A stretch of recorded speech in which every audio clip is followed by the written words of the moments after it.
Macon, Georgia. A small, peaceful town known for its quiet charm, where neighbors smile and crime feels like a far-off story. But in the summer of 2011, something horrifying happened here. A young woman with a bright future vanished. Her name was Lauren Giddings, and the monster responsible was much closer than anyone could imagine. Lauren was 27 years old, a recent law school graduate from Mercer University. To her friends and family, she was intelligent, kind, and determined. She was the oldest of three sisters, Sarah and Caitlin, and everyone joked that the real star of the family was her dog, Butterbean. Her parents, Bill and Karen Giddings, were proud of the woman she had become. Lauren had always dreamed of becoming a public defender, fighting for people without a voice. In 2008, she moved from Maryland to Macon, Georgia, to chase that dream. Locals describe the town as calm, slow, and friendly, a place where you never meet a stranger. Lauren fit right in. She was in a long-distance relationship with David Van Derver, a corporate lawyer she'd met 4 years earlier. Despite their 20-year age gap, they clicked instantly, sharing the same work ethic and dry sense of humor. David said she was wise beyond her years. He had already chosen the perfect place to propose, but the distance between them made things hard, and they briefly broke up. Lauren started seeing another student named Joe, but soon realized she still loved David and wanted to make it work. She ended things with Joe, and though he was heartbroken, they stayed friends. By June 2011, Lauren had graduated from Mercer University's School of Law, one of the oldest in the United States. Her family, her boyfriend, and Butterbean were all there to celebrate. Lauren was ready for the next challenge, passing the Georgia bar exam. She rented a small apartment across from campus, Unit 2 of Barristers Hall, a building designed for law students. It seemed perfect, safe, quiet, and close to everything she needed. But soon, that sense of safety would disappear. Lauren began telling her sister that she felt like someone was entering her apartment. Things seemed out of place.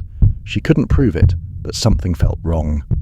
There were no signs of forced entry, yet she couldn't shake the feeling she was being watched.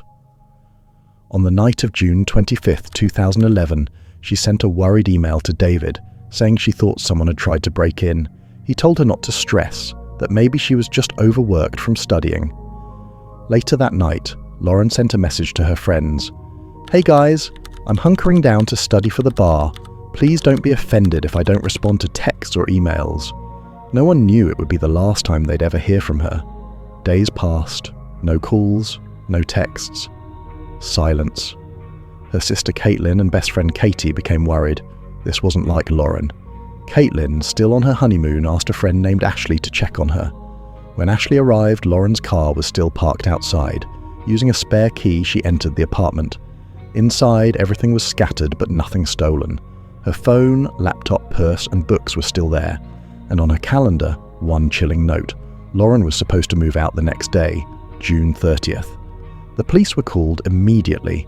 When officers arrived, they found no signs of a break-in or a struggle, but something felt wrong. They used luminol to search for traces of blood. The bathroom lit up.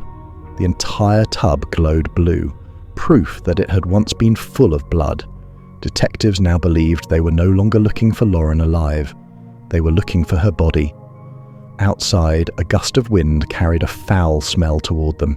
It came from the trash bins. One officer later said, "You never forget the smell of human decay." When they opened the bin, they found a black plastic bag. Inside was the torso of a woman. Tests confirmed what everyone feared.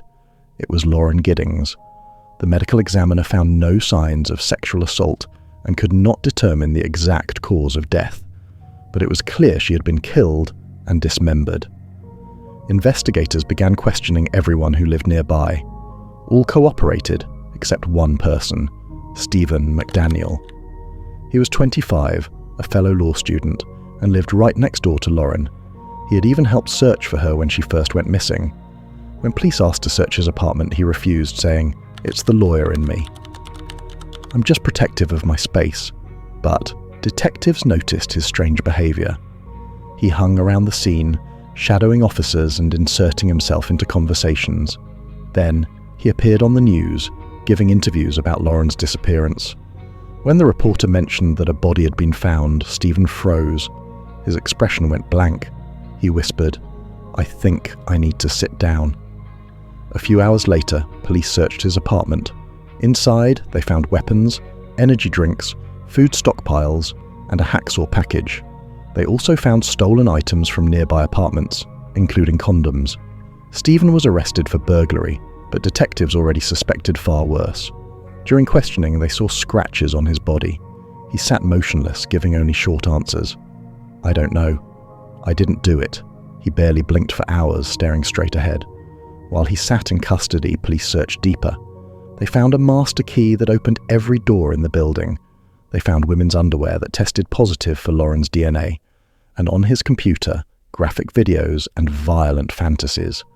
Then came the most disturbing discovery of all. Footage recorded from a camera taped to a wooden pole.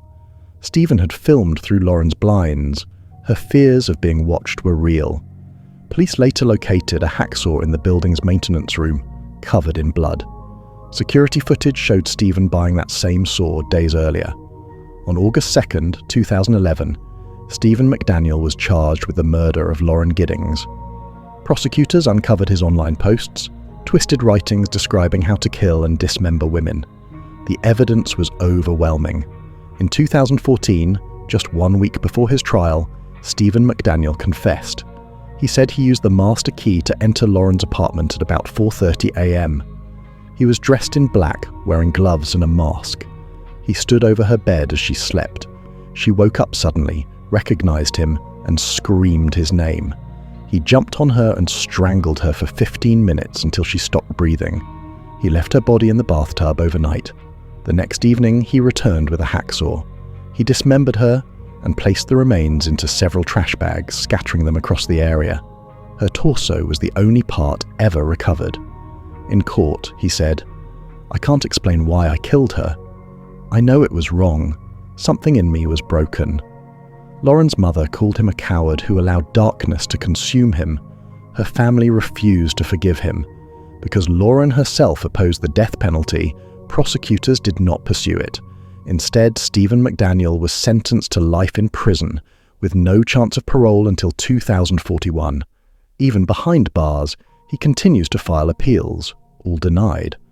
Lauren's family honors her memory every year. Her sister Caitlin named her daughter Lauren Magnolia in her honor. There are 2 memorial plaques, one at Mercer Law School and another on a pink bench in Washington Park, where she loved to run. Lauren was known for wearing bright colors, especially pink. Her old law firm still celebrates Pink Wednesdays in her name, a tribute to her confidence, kindness, and energy. She made herself hard to miss, and she lived with purpose. The people of Macon still remember her. And the story of Lauren Giddings remains one of Georgia's most haunting crimes, a chilling reminder that sometimes the most dangerous monsters are the ones living right next door.